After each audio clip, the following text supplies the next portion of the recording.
মোৰ ৱাইফৰ 5 মান্থত এটা প্ৰব্লেম আহিল। সেই প্ৰব্লেমটোৰ কাৰণে ছাৰৰ ওচৰতে দুবাৰ OT কৰোৱা হৈছিলে।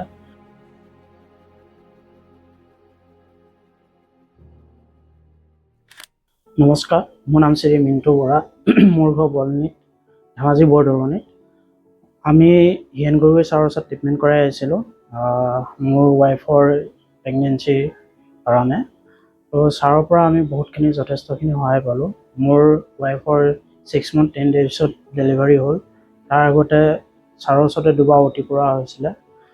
ছাৰৰ পৰা আমি যিমানখিনি হেল্প পাব লাগে, যিমানখিনি সহায় পাব লাগে, যথেষ্টখিনি সহায় পাইছোঁ। ছাৰৰ আশীৰ্বাদতে আজি আমি মাক দেউতাকৰ মুখ হ'লোঁ। সেইকাৰণে আমি ছাৰৰ ওচৰত অশেষ ধন্যবাদ। আৰু ছাৰক আমি যেতিয়াই মেছেজ কৰোঁ, যেতিয়াই ফোন কৰোঁ, ছাৰে প্ৰতিটো মুহূৰ্ততে আমাৰ লগত কনচাল্টত আছিল। সেইকাৰণে আমি ছাৰৰ ওচৰত সদায় ঋণী হৈ থাকিম।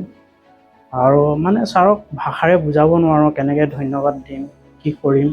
ছাৰৰ কাৰণে আজি আমি ইমানখিনি সফলতা হ'লোঁ বুলি আমি ধৰিছোঁ বা ধৰি ল'ব পাৰি।